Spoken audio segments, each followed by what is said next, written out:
Opérationnel depuis juin 2024, ce centre de production d'eau ici à Irobor dans l'Amou a une capacité de production de 165 m3 par heure.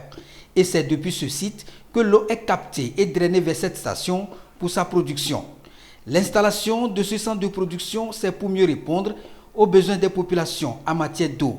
Sur le site, la ministre Mila Aziablé de l'eau et de l'assainissement.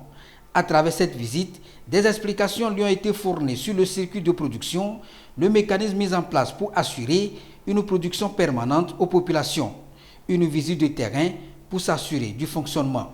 Dans la vision du président de la République, son Excellence M. Faure Dimna Gnassingbé, il veut donner un accès à l'eau potable et à l'assainissement pour toutes les Togolaises et tous les Togolais.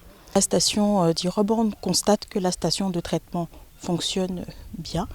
Nous avons eu l'occasion, l'opportunité de déceler certains dysfonctionnements qui vont être du coup remontés pour pouvoir effectivement avoir la ressource d'eau en quantité et en qualité suffisante pour les populations.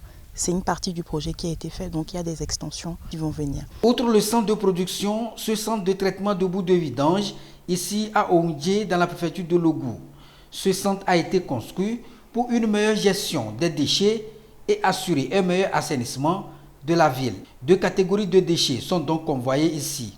Il y a la filière des déchets solides et la filière des déchets liquides.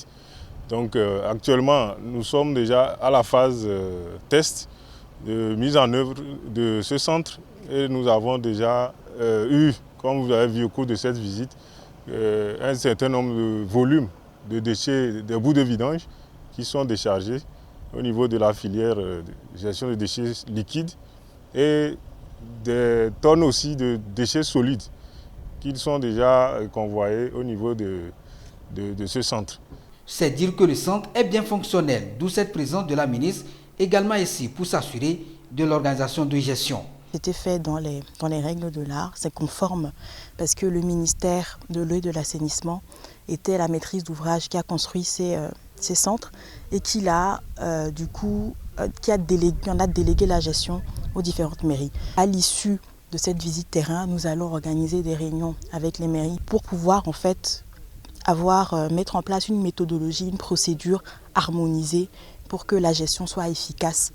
La réalisation de ces ouvrages s'inscrit dans le contexte de la politique du chef de l'État visant à renforcer l'accès à l'eau potable et aux services d'assainissement de base.